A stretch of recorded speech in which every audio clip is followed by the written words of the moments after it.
Hello, friends. Let's continue our adventure studying the wonderful book, The Great Controversy. Today, we will talk about chapter 10 titled Progress of Reform in Germany.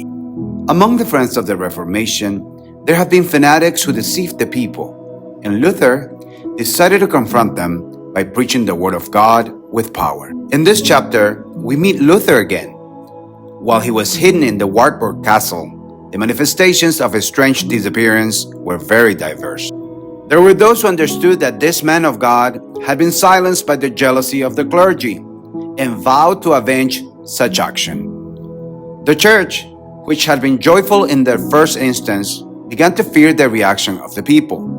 There were those who, taking advantage of the confusion posed as reformers, leading the people away from the firm foundation of the Word of God and putting in its place the variable and uncertain standard of their own feelings and impressions. These enlightened ones were supported by those who were naturally inclined to fanaticism. From his hidden place, Luther could see that the danger facing the Reformed faith was greater than what he'd had to suffer in the face of the Pope's threats.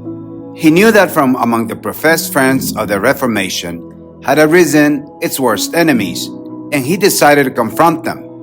He left the tranquility of his refuge and returned to Wittenberg, where he began again to preach the Word of God with power.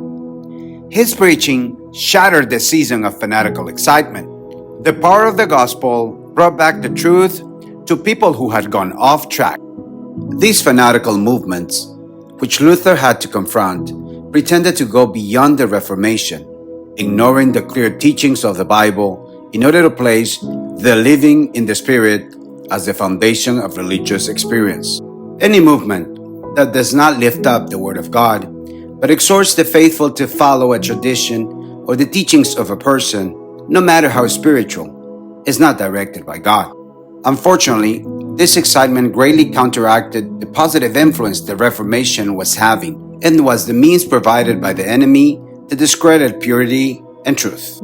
Ellen White brilliantly describes the movements that came together in Luther's Germany. Rationalism idolizes reason and makes it the criterion for religion. Romanism, by attributing to its sovereign pontiff an inspiration which comes in a direct line from the apostles and unalterable through the ages, gives ample opportunities for all sorts of extravagances and corruptions, which are concealed under the sanctity of the apostolic mandate.